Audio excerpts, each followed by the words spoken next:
talking about feminism, actress Jamie Lee Curtis has published an opinion piece calling for American voters to elect more women. She says women as a gender see things a little differently.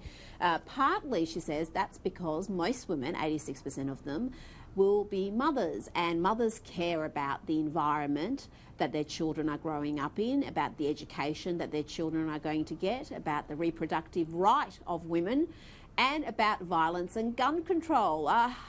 Prue, do you think she's actually advocating for more women to be elected or more leftist women? Because I can probably bet you a large sum if Nikki Haley's running in 2024, Jamie Lee Curtis isn't going to be supporting her. That's right. What annoys me is what gives these actors the right to go stand there on their pedestal and pontificate and tell us what we should or shouldn't be doing. You know, she was one of Hillary Clinton's big, cheerleaders, and that went down well. I mean, she was a great success, wasn't she? So, I mean, Jamie Lee, you're a has-been actress. We don't want to hear about you. We're sick of all these actors who want to get on this social review bandwagon. We're not interested. Sure, we know that women need to be represented. If women want to put their hand up and go into the political arena with a lot of really pathetic men, go for it. I couldn't think of anything worse. But I'm sorry, apologies to you, but I couldn't stand having to deal with these idiots of men that seem to gravitate towards politics.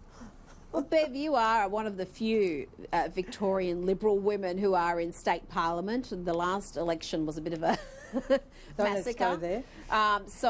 What do you think? Do you see these calls for support of women as helpful, or do you see them as often support for only certain types of women?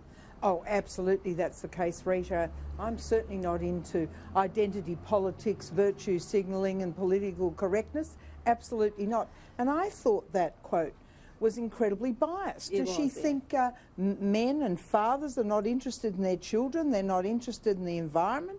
They're not interested in how their children grow up? I thought that was extraordinary. Or that women who don't have kids don't care about education or their children's future, the future of the world. I mean, that is just... If a man said that, the feminists would actually be pretty upset. Absolutely. Because it's separating women. I think it's outrageous. You get there on merit, and look, you're here, I'm here, Prue's there. We only had one bloke on today, Gideon. He was sort of our token pretty boy, just there to balance it up. But it's been an all-female show. I don't like championing Margaret Thatcher. I notice these people. Absolutely, and there was no better female leader.